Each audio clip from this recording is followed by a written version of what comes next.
to your weekday Cup of the Word. We're in Proverbs 19. Proverbs 19 is, once again, I know I keep saying this, but it's full of miscellaneous proverbs. Each of these short little statements that stands on their own. And here doesn't seem to have a particular emphasis, but there are a couple of things that are really worth noting as being unusual.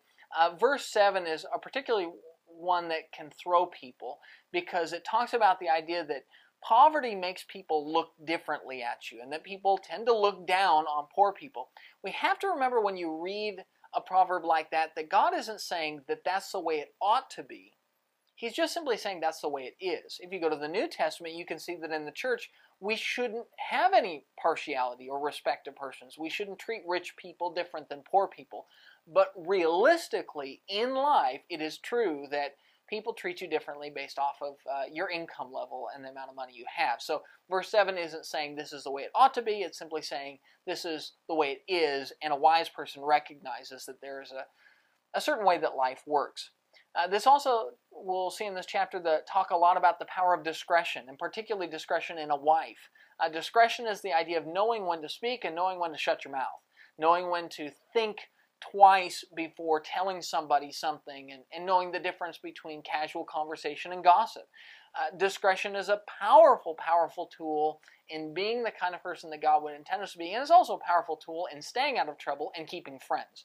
The chapter will also talk about the destructive power of an angry person and lending to the poor, and that when somebody lends to a poor person who the reality is there's a very high risk they will never be able to pay you back.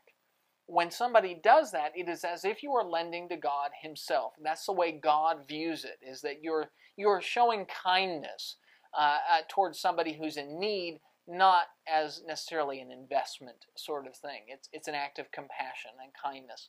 And so this chapter, once again, is just a variety of things, but each individual statement has a lot of power to it. There's one that's particularly funny in that it talks about a lazy man, and he's like a guy who reaches his hand into the dish to get the food, but doesn't have the energy to pull it out again.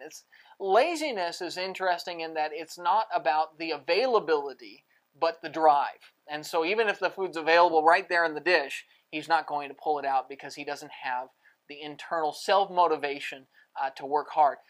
That is your Daily Cup, and we'll see you tomorrow.